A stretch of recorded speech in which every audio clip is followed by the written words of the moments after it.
Sasampahan na reklamo bukas ng NBI o ng National Bureau of Investigation ang mga di umano'y sangkot sa hazing na ikinamatay ng estudyanteng si Julio Servando.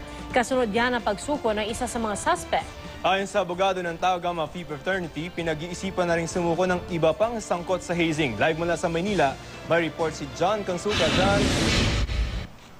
Joseph Pia, hawak na nga ng NBI ang isa sa mga suspect na member ng Tau Gamma Phi Fraternity na sinasabi nga kasama nga doon mismo sa sinagawang hazing noong June 28 kung saan namatay nga itong si Julio Servando. Alam nyo, Joseph Pia, kusang loob na sumuko itong suspect sa NBI kaninang madaling araw. Ito ang isa sa mga tauhan ng Tau Gamma Phi Fraternity na kasama sa hazing kung saan namatay ang neophyte si Julio Cesar Servando de La Salle College of St. Benilde. Sa hiling niya at ng NBI kung saan siya sumuko, di namin papangalanan ang suspect at di rin ipapakita ang mukha nito. Pero isa siya sa mga napangalanan na kasama sa grupong nagpahirap kay Servando at dalawa pang kasama nito. Sa isang istasyon ng bus, sinundo ng mga taga-NBI ang suspect matapos magsabi ng kahandaang sumuko. Handa ka ng harapin ito, handa kang sabihin lahat. Sa pakikipag-usap ng NBI, kinuwento nito ang mga nalalaman niya at pinangalanan ang mga kasama niya noong gabi ng June 28. Kevin Nawawa, Kevin Hanks na tumari, Lex na Bukod daw sa kanilang mga estudyante, kasama rin sa hazing rights ang ibang mga alumni. Mike Castaneda, sino ba? Tapos may mga alumni na hindi mo po kilala, Mark Ramos. Ayon pa sa suspect na ito, nagtago siya sa isang probinsya sa norte nang mamatay si Servando. Pero di na raw kaya ng kanyang konsensya, kaya sumuko na lang siya. Dumating si NBI ang ama ni Julio Servando kaninang umaga. Natuwa sa nalamang isang suspect ang sumuko, bukod sa isa pang testigong hawak na ngayon ng Department of Justice. Pero di pa rin ito maitago ang sakit na naramdaman sa pagpanaw ng anak. I talk to him every day, every hour. I tell him, I'm sorry, hindi ko siya nabantayan. Bukas inaasahan magsasampa ng mga reklamo ang Makati Police at NBI kaugnay ng pagkamatay ni Servando. Isa raw sa mga malamang na mga kasuhan ay ang caretaker na nakilala sa pangalan Jomar. Sa isinagawang investigasyon sa kanya, binawi ni Jomar ang kanya naging unang pahayag na wala na siya sa loob ng frat house sa Makati City nang maganap ang hazing. Jomar is a suspect na siya talaga ang huli sa mga humawak pa kay dun sa ating napaslang na biktima at siya nga mismo ang nagpainom sa ilan sa mga naging biktima dito. Patuloy ang GMA News sa paghahanap sa mga nabanggit na miyembro ng Tau Gamma Phi para makunan ng pahayag. Matapos na bang kumpirmahin ng Bureau of Immigration na nakalabas ng bansa ang isa sa mga suspect sa hazing na si Kevin Nawawa, inilabas nila ang kuha ng CCTV sa NAIA Terminal 1 kung saan makikita ang suspect. Pero ayaw magbigay ng detalye ng ahensya kung kailan lumabas ng bansa si Nawawa at kung saan siya pumunta.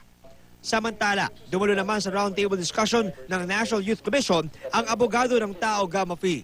Ayon kay Attorney J. Castro, pinag-uusapan na ng Tau Gamma Phi ang posibleng pagsuko ng iba pang mga miyembro nilang sangkot sa hazing. Ang iniisip din namin dito, paano natin may susurrender yung mga drugs in such a way that they wouldn't be hurt. Or at least their rights would be protected. Ang hinihiling daw sana ngayon ng naturang fraternity, makapag-usap ang pamilya ng mga suspect at ang pamilya ni Julio. We want this matter to end in a peaceful way so that we will be able to give justice to the family of the late Servando. Dumalo rin sa roundtable discussion ang mga kinatawan ng iba't ibang fraternity at student organizations. Sumentro ang diskusyon sa mga posibleng hakbang para masugpo ang hazing.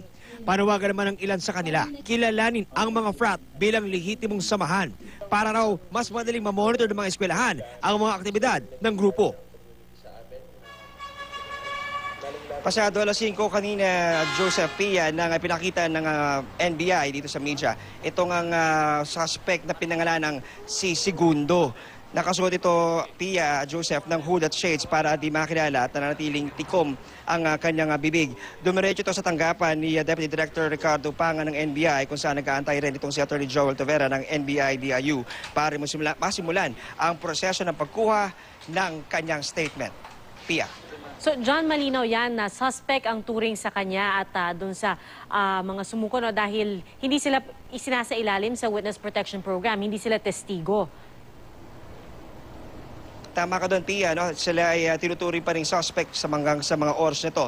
Pero yung unang sumukong Pia ay sinasabi ng NBI na siya ngayon ay nairekomenda na para mapasailalim sa Witness Protection Program. At pinag-aaralan nila, Pia, kung gaano ka-substantial naman itong binigay ni Segundo ng mga pahayag para mapasok siya doon sa maaaring maging ikalawang candidate para sa WPP, Pia. Pero sa ngayon, John, ilan pa yung tinutugis na suspect ng NBI? At kanina naalala ko doon sa report mo, sa Balitang Hali, nabanggit mo, meron 3 babae rin na hinahanap. Yung 3 babae na yon, sila ba ay hinahanap dahil sila ay suspect or dahil sila ay posibleng maging testigo? Doon sa kwento nitong si Segundo, Pia, no, mas luminaw yung naging papel nitong mga babae. Sinasabi nitong si Segundo na hindi naman daw talaga membro ng Tau Gamma Phi itong mga babae at mga bisita lamang. At magkaganon pa man, Pia, ay tinuturing pa rin silang mahalaga ng NBI. Maaari pa rin silang magbigay ng testimonya na maaari magbigay linaw sa mga naganap nga doon sa nangyaring hazing. At bagamat wala silang ginawang anumang aksyon para saktan itong mga neophytes, ay kinakailangan pa nila makipag-cooperate dahil kung hindi ay maaari silang maituring na accessory to the crime ng NBI. Pia. At John, sinabi nga noon nung ama ni Julio na handa raw siya makipag-usap doon sa mga miyembro ng Tau Gamma. Tingin mo merong posibilidad na pumayag siyang makipagkasundo na lamang doon sa mga sumukong suspect at wag magsampa ng anumang kaso? Alam mo, Pia, yan ang tinanong natin kanina nung tayo nagkaroon ng pagkakataon na makausap itong si Ginoong Servando.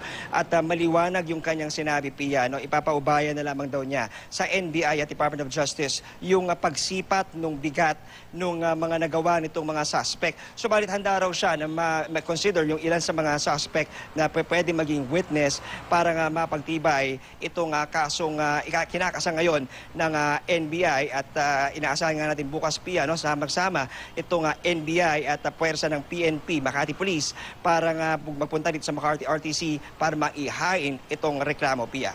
Maraming salamat, John Consulta.